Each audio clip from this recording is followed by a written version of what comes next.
Hello my dear students, हम यहाँ start करने जा रहे हैं क्लास 11th का फिजिक्स, जिसमें हम जेई नीट और बोर्ड के सारे कंटेंट कवर करने वाले हैं।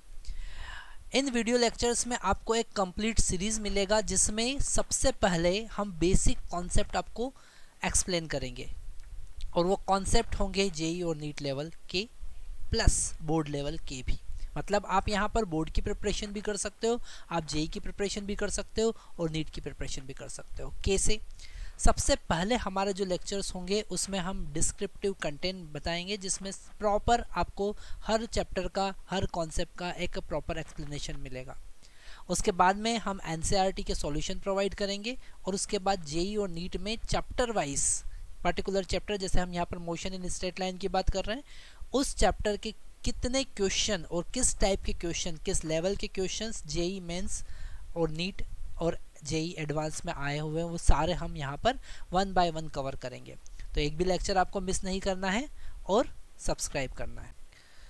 सबसे पहले हम स्टार्ट कर रहे हैं chapter number 3 motion in straight line, क्योंकि वो एक बेसिक चैप्टर है, बेसिक कॉन्सेप्ट हमारे क्लियर करेगा, जिसकी हेल्प से हम आगे के कॉन्सेप्ट को समझ सकते हैं, आगे के चैप्टर को समझ सकते हैं। जैसे chapter number 4 motion in the plane, chapter number 5 Newton's law of motion, chapter number 6 work energy and power. तो ये सारे चैप्टर के कॉन्सेप्ट इस चैप्टर पर डिपेंड करते हैं। अगर आप motion in straight line, one dimension motion को बहुत अच्छे से पढ़ लेते हैं, सारे कॉन्सेप्ट आपको अगर क्लियरली समझ में आ जाते हैं, तो आगे के कॉन्सेप्ट समझना आपके लिए बहुत इजी हो जाएगा। तो एक भी लेक्चर आपको मिस नहीं करना है। हम स्टार्ट कर रहे हैं chapter number 3 motion in straight line.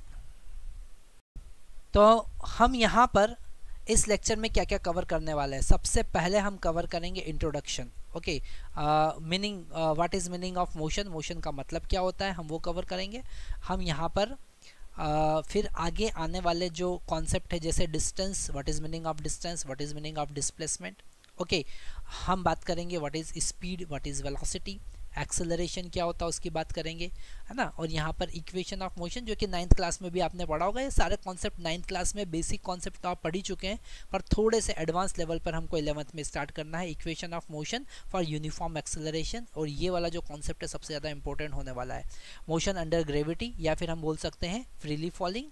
Okay, non uniform motion, उसके बाद हमको देखना non uniform motion. Then after graphical, the last topic is graphical representation of motion, जिसमें हम पोजीशन टाइम ग्राफ देखेंगे, जिसमें हम वेलोसिटी टाइम ग्राफ देखेंगे, जिसमें हम एक्सेलरेशन टाइम ग्राफ देखेंगे। यहाँ तक हमारे बोर्ड के कॉन्सेप्ट क्लियर हो जाते हैं। पर अगर आप जेई की प्रिपरेशन कर रहे हैं, आप नीट की प्रिपरेशन कर रहे हैं, तो कुछ ग्राफ आपको और एक्स्ट्रा देखना पड़ेंगे, जैसे कि वेलोसिटी पोजीशन ग्राफ, जैसे कि v² s ग्राफ, ये ग्राफ बहुत ज़्यादा इंपॉर्टेंट है। और एक्सेलरेशन पोजीशन ग्राफ भी हमको यहाँ पर हमने मेंशन नहीं किया है, पर हम AS ग्राफ भी एक एक्स्ट्रा ग्राफ देखने वाले हैं। तो बहुत इंपॉर्टेंट कॉन्सेप्ट हम सारे कवर करेंगे, जो कि आपको मिस नहीं करना है। तो सबसे पहले हम स्टार्ट कर रहे हैं इंट्रोडक्शन। मतलब कि अगर आप motion in straight line chapter को सही से समझना चाहते हैं, तो सबसे पहले आपको समझना पड़ेगा what is meaning of motion. Motion को हम किस तरीके से डिफाइन करेंगे। ओके, तो मोशन का डेफिनेशन यहाँ पर स्क्रीन पर लिखा हुआ है कि if a body changing its position with respect to time, it is called motion. अगर कोई बॉडी अपना पोजीशन चेंज कर रहा है टाइम के साथ में, तो उसको हम क्या कहेंगे, मोशन। जैसे कि अगर हमने एक एरो शूट किया, ओके, तो वो एरो अपनी पोजीशन यहाँ पर चेंज करेगा, that is called motion, motion of arrow. हम फुटबॉल की बात कर रहे हैं। अगर हमने फुटबॉल को थ्रो किया है, ओके, तो फुटबॉल का यहाँ पर पोजीशन कंटिन्यूसली चेंज हो रहा है, इसे हम कहेंगे मोशन। ओके, टाइम के साथ में अगर कोई, जैसे हम कार के मोशन की बात कर सकते हैं, कार अपना पोजीशन यहाँ पर चेंज कर रहा है, तो हम कहेंगे इसे मोशन, मोशन ऑफ कार। तो मोशन का बेसिक डेफिनेशन हम पढ़ चुके हैं, पर अब हम देखेंगे डिफरेंट टाइप्स ऑफ मोशन। तो अगर हम टाइप्स ऑफ मोशन की बात करें, पहले हम कुछ छोटे छोटे एग्जाम्पल और देख लेते हैं, जिसमें हम मोशन को और अच्छे से समझ सकते हैं। जैसे कोई ह्यूमन बीइंग अगर स्ट्रेट रोड पे चल रहा है, that is called motion. Okay, हमारा अर्थ सन के अराउंड रिवॉल्व कर रहा है। हमने यहाँ पर ग्राफ में, डायग्राम में बताया है कि जो अर्थ है वो सन के अराउंड रिवॉल्व कर रहा है, that is called motion, motion of earth, motion of man. तो हमारे पास में मोशन के बेसिक एग्जाम्पल की हेल्प से हम मोशन का डेफिनेशन, मोशन के कॉन्सेप्ट को समझ सकते हैं। अब हम बात करेंगे टाइप्स ऑफ मोशन की। तो अगर हम टाइप्स ऑफ मोशन की बात करें तो सबसे फर्स्ट कैटेगरी हमारे पास में आता है लीनियर मोशन, जिसको हम ट्रांसलेटरी मोशन भी कहते हैं, है ना। जब 9th क्लास में आप मोशन की बात करते हो तो लीनियर मोशन तो आपने सुना होगा, पर इसे ट्रांसलेटरी मोशन भी कहते हैं। अब ये ट्रांसलेटरी मोशन या लीनियर मोशन को कैसे डिफाइन करेंगे उसको हम देखने वाले हैं, पर पहले सारे कैटेगरीज देख लेते हैं, है ना। Motion, rotational motion, okay, second category है रोटेशनल मोशन, थर्ड कैटेगरी है रोलिंग, और रोलिंग का मतलब क्या होता है, रोटेशनल मोशन और translatory motion, combination of rotational motion and translatory motion is called rolling, and fourth category is oscillatory motion. तो ये हमारे पास में 4 कैटेगरी है मोशन की। सबसे पहले हम बात करते हैं लीनियर मोशन की। तो लीनियर मोशन को डिफाइन करना है, ट्रांसलेटरी मोशन को डिफाइन करना है, एक थोड़ा सा इजी मेथड से हम कर सकते हैं। अगर किसी बॉडी का हर एक पार्टिकल, है ना, जैसे अगर हम इस ह्यूमन बॉडी की बात करें तो इसका हर एक पार्टिकल एक सेम स्ट्रेट लाइन पर, एक सेम पाथ पर मूव कर रहा है ना। जब सेम पाथ पर मूव करेगा तो उसे हम कहेंगे, सारे पार्टिकल आप देखेंगे सारे पार्टिकल एक सेम पाथ पर मूव कर रहे हैं तो उसे हम कहेंगे ट्रांसलेटरी मोशन या लीनियर मोशन। वैसे ही हमने डेफिनेशन लिखा है, when all particles of a body moving on same path it is called linear motion और ट्रांसलेटरी मोशन, ओके।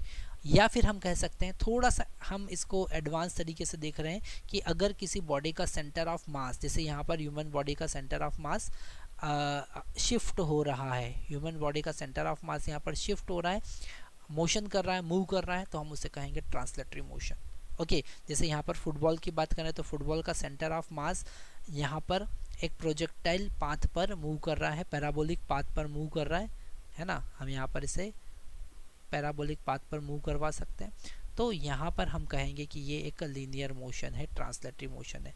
उस बॉडी का सेंटर ऑफ मास को समझ सकते हैं कि जहाँ पर हम वो पॉइंट बॉडी का जहाँ पर हम सारे मास को कॉन्सेंट्रेटेड कंसिडर कर सकते हैं, उस पॉइंट को हम कहेंगे सेंटर ऑफ मास।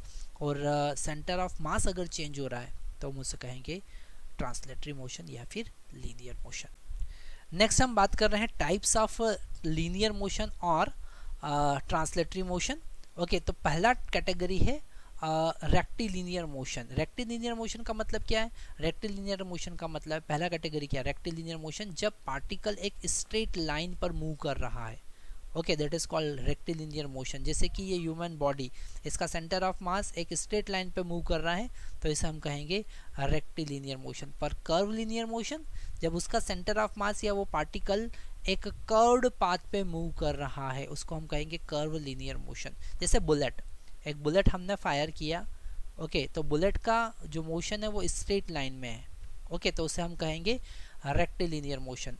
पर अगर हमने एक स्टोन को एक स्ट्रिंग से टाइट किया और उसको गोल गोल सर्कुलर पाथ पर हम रोटेट करवा रहे हैं तो इसको कहेंगे हम curve linear motion, okay, curvilinear motion, okay.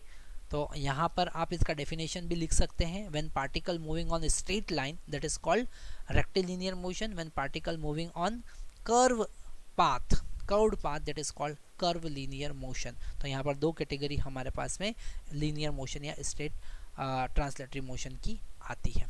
Next हमको बात करना है next category that is the rotational motion. Next category हमारे पास में है रोटेशनल मोशन। रोटेशनल मोशन में हमको एक बात ध्यान से समझना है कि उसमें सेंटर ऑफ मास हमेशा फिक्स रहता है। अगर हम प्योर रोटेशनल मोशन की बात करें तो जैसे इस बॉल का सेंटर ऑफ मास फिक्स है, वो मूव नहीं कर रहा है, पर इस सेंटर ऑफ मास से जाने वाली इस एक्सिस के अबाउट वो क्या कर रहा है, रिवॉल्व कर रहा है, तो इसको हम कहेंगे रोटेशनल मोशन। जैसे अर्थ प्योर रोटेशनल मोशन परफॉर्म नहीं करता है, उसके केस में यहाँ पर सेंटर ऑफ मास स्टेशनरी नहीं होता है। पर अगर हम फैन की बात करें तो फैन का एक एक्सिस ऑफ रोटेशन होगा, ओके। तो यहाँ पर आपको सबसे इम्पोर्टेंट ध्यान रखना है कि जब कभी आप रोटेशनल मोशन की बात करेंगे तो आपको एक्सिस ऑफ रोटेशन जरूर डिफाइन करना है कि किस एक्सिस के अबाउट वो रोटेट कर रहा है।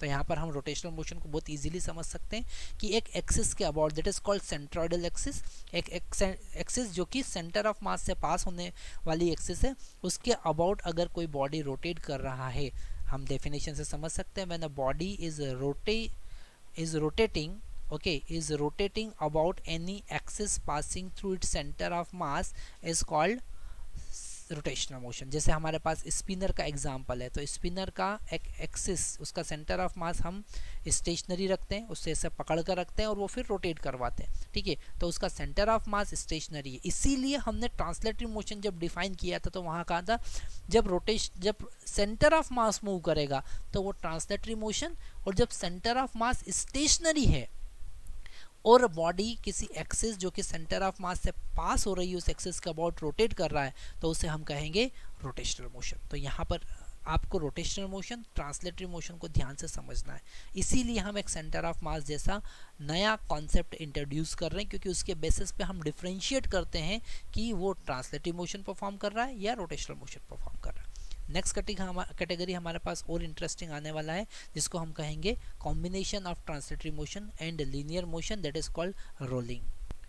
सो नेक्स्ट कैटेगरी हमारे पास में आ रहा है rolling, that is the combination of rotational motion and translatory motion. Linear motion और रोटेशनल मोशन के कॉम्बिनेशन को हम क्या कहेंगे, रोलिंग।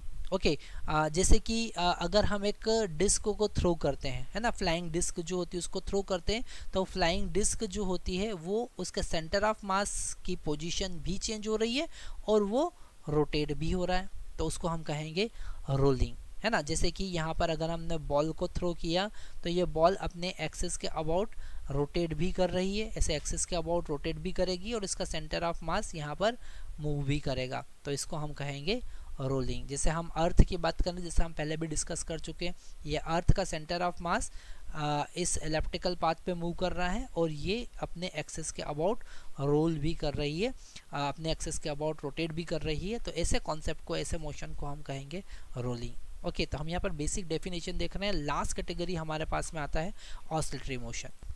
लास्ट कैटेगरी हमारे पास में आता है ऑसिलेटरी मोशन, और ऑसिलेटरी मोशन को हम सिंपल से समझ सकते हैं कि एक बॉडी एक फिक्स पॉइंट के अबाउट अगर कोई body to and fro motion perform करती है, ठीक है, हम लिख सकते हैं definition, when a body moves to and fro about a mean position it's called oscillatory motion. हमारे पास में ऑसिलेटरी मोशन के कुछ एग्जांपल है जिसकी हेल्प से हम ऑसिलेटरी मोशन को समझ भी सकते हैं। तो जैसे हम एग्जांपल बात कर रहे हैं पेंडुलम की, जैसे आपको दिख रहा है, तो इस मेन पोजीशन के अबाउट ये pendulum to and fro move कर रहा है, तो इसे हम कहेंगे ऑसिलेटरी मोशन। हम स्प्रिंग ब्लॉक सिस्टम की बात कर सकते हैं, अगर हमने एक स्प्रिंग से एक ब्लॉक को अटैच किया है ना, और उसे ऐसा सस्पेंड किया है किसी पॉइंट ऑफ सस्पेंशन से, तो ये बॉडी, ये जो ब्लॉक है, ये क्या करेगा, ऑसिलेटरी मोशन परफॉर्म करेगा। ऐसा oscillatory motion, this is the mean position और इसके अबाउट वो मूव करेगा। ऐसे इसको अगर हॉरिजॉन्टल किसी टेबल पे रखेंगे, फ्रिक्शनलेस टेबल पर, तो ये क्या करेगा, ऑसिलेटरी मोशन परफॉर्म करेगा। एक और हमारे पास एग्जांपल है motion of fluid in YouTube. Okay, हमारे पास में एक यूट्यूब है जिसमें हमने किसी फ्लूइड को फिल किया है, और अगर हम एक कॉलम में एयर को ब्लो करते हैं, ओके, तो ये फ्लूइड जो है ये ऑसिलेटरी मोशन परफॉर्म करेगा। ये प्रैक्टिकली भी हम देख सकते हैं, ये क्या करना परफॉर्म करेगा, ऑसिलेटरी मोशन परफॉर्म करेगा। एक और एग्जांपल हमारे पास में, अगर कोई ब्लॉक, हमने वुडन ब्लॉक वाटर सरफेस पे फ्लोट कर रहा है ना, और उसको वुडन ब्लॉक को हमने वर्टिकली डाउनवर्ड थोड़ा सा पुश किया, तो वुडन ब्लॉक क्या करेगा, ऐसा ऑसिलेटरी मोशन परफॉर्म करेगा। आपने देखा होगा वुडन ब्लॉक वेव्स के कारण ऑसिलेटरी मोशन परफॉर्म करता है। तो हमने यहाँ पर अलग अलग कैटेगरीज देखी, यहाँ पर हमने बेसिक इंट्रोडक्शन देखा कि what is meaning of motion. इसकी हेल्प से आप मोशन के सारे कॉन्सेप्ट को समझ गए होंगे। नेक्स्ट लेक्चर में हम बात करने वाले हैं बेसिक डेफिनेशन। ओके, मोशन से रिलेटेड बेसिक डेफिनेशन, जिसका हम पूरे काइनेमेटिक्स, पूरे मोशन में यूज़ करने वाले हैं। जैसे what is meaning of displacement, what is meaning of distance, what is meaning of speed, what is meaning of velocity, what is meaning of trajectory of path, what is meaning of acceleration. ये सारे concept हम देखने वाले हैं, और इसके basic concept हम देखेंगे, उसके बाद कुछ अच्छे न्यूमेरिकल करने वाले हैं। तो आपको एक भी लेक्चर मिस नहीं करना है और कंटिन्यू हमारे साथ बने रहना है। Thank you very much.